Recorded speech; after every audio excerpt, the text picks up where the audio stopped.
Hey guys, welcome to this week's lesson. Last week we talked about how we need several things to survive. We need food, we need water, and we need shelter. So last week's lesson focused all on the shelter aspect. So we talked about our bunkers and what our bunkers would look like, how we build them on faith, and all that kind of stuff.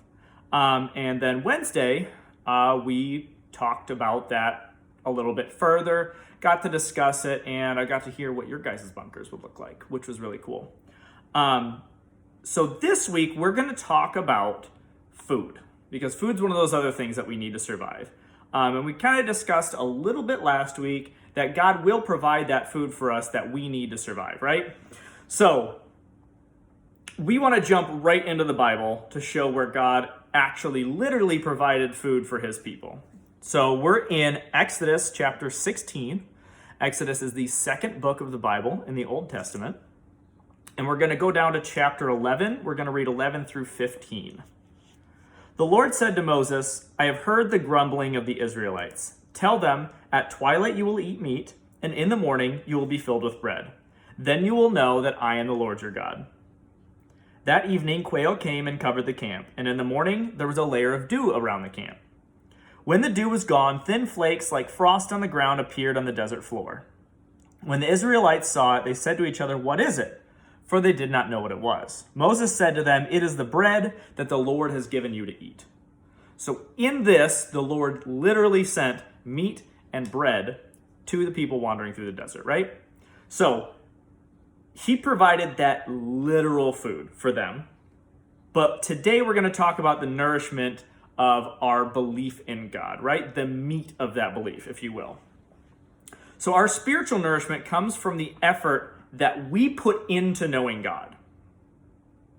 So that means sharing the gospel, getting into the word, and learning from others through healthy discussion, right?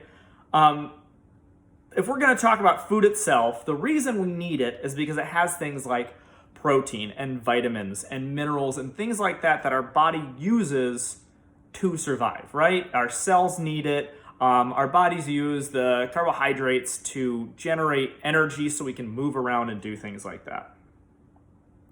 So all of that good stuff helps your body operate and grow as it needs to. So we're going to stick with our kind of apocalypse bunker idea. We can get canned food, right? Canned food's going to stay forever.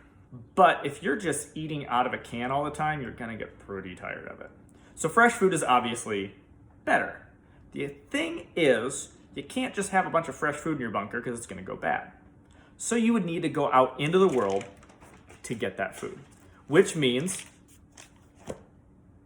hunting and gathering. Just like we need to go out into the world to get that spiritual nourishment, right? We can survive on what we do alone, but we're not going to thrive. So we could have a little bit of that fresh food in isolation, which is important to remember. Say we had a rig set up with ultraviolet lights, we can grow some plants, right? So we still need that isolation to grow, but we need everything else too. So we need to hunt, gather, or raise our own food, raising the food being the most sustainable, right? The thing about that is it takes time and it's a lot of hard work, right? If you're going to go out and hunt or forage, you're going to find that food and be able to eat it. If you're going to raise your own food, say whether it's animals or plants, you're going to have to put in that effort, right? If you're going to raise vegetables, you're going to need seeds. You're going to have to plant them. You're going to have to wait for them to grow. You're going to have to make sure they have water, all that kind of stuff. But there's going to be a payout.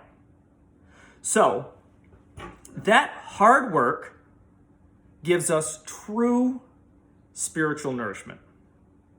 It gives us sustainable spiritual nourishment.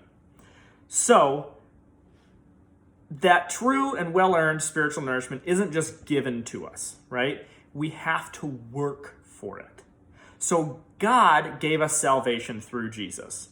That was a gift.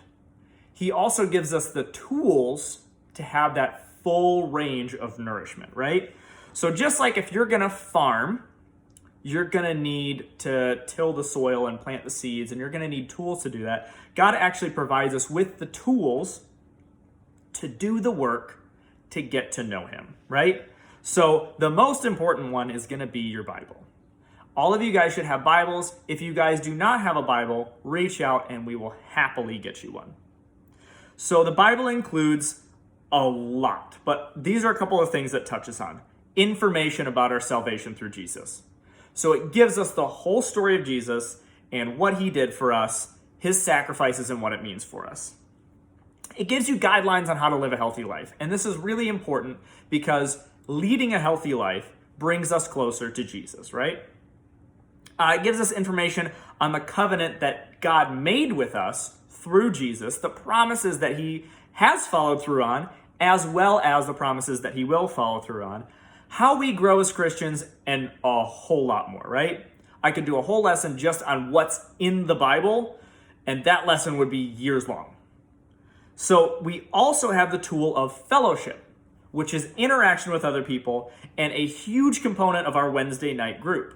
We get together so we can help each other grow closer to Jesus. So that is where both of us, if it's two, all 5 of us, all 50 of us are growing together because we're interacting, right? So we're building up on each other and we're being able to lean on each other and get closer to God.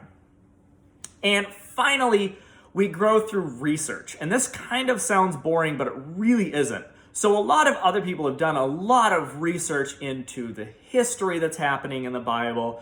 They've done it on the life of Jesus, what his teachings mean, all that kind of stuff. And they've taken the time to make videos and write books. And going into those books and videos are super, super, super important because we get to see a way that we might not see, right? We get to look at what somebody else has already found and get their perspective on what we're trying to be taught.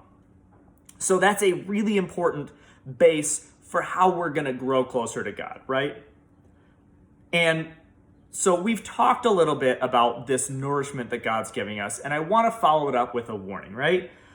So God's going to provide us with the tools to get that food. He's going to provide us with food too, right? But there's also other things that are going to try to provide us with food. The world around us is going to try to convince us that it's giving us food, but that food isn't quite right? So sometimes the world is going to try to give you things like junk food, right? They're going to try to give you these gummy bears that you can eat them and they're delicious, but they're not good for you, right? Or ramen. I love instant noodles, ramen, all of that stuff, but it's not sustainable, right? You can't just have ramen every day. I've got some chocolates here, also delicious. It's not going to do it for you. I've got some Easter candy that I haven't gotten into. They're marketed towards you. They've got, look at these colorful packagings here on my cereal. It's blue, it's bright, it pops out at you. This is food, but it's not giving you what you need, right? And in the long term, what it's going to do is harm you instead of help you. So eating candy, it'll give you a sugar rush. It'll last for a little bit, but over time, you're just going to make yourself sick. If you guys ever just eaten candy and nothing else, you just get a stomach ache. You get a sugar high, you fall asleep afterwards. It's not good for you in the long run. So our kind of medium range here is we've got some canned food, right? It's not as flashy. The food's going to stay for a long time. It's got some of the nutrition for you still, right? And I have 2 sauces, but imagine that I had a soup too or something, right? It's going to stay for a while. It's not going to give you that full range of everything that you need, and that food's been processed. So the reason it stays is because they've taken out some of the stuff that you need, right? So what we're really looking for, what we're truly going to get from God is things like this. You're probably not going to grow bananas, but it's healthy. I've got zucchini, which I love zucchini so much. Tomatoes, things like this are good for you, right? They're going to give you what you need, and they're going to be that sustainable thing, right? If you can grow that food, then you can get that info from God. You can continue to grow and really get the nourishment that you need. So we want to be getting that healthy food, even though some of the other flashy stuff might seem like it's so good. The world's trying to tell you that money's so good and if you spend more time doing this, you're going to be happier and all that stuff. It's all a quick fix. That's not really going to make you grow, right? So keep working towards that right food, that good, sustainable, lasting thing that's going to keep you alive and thriving, which comes from God, right? So I want to end this off by reminding everybody that we do have our Wednesday night Zoom meetings for youth group. We have that every Wednesday night at 6 o'clock, and we have discussion questions that I'm going to put in the comments below that we're going to talk about in that group. So we really get to fellowship and grow with one another, which is super important for us to all grow together and continue to thrive. So next week is going to be our last week of this series, and we're going to talk about the water that God provides us with, the spiritual water, and what that means for us. So thank you guys for tuning in. I will talk to you Wednesday, and I look forward to seeing you soon.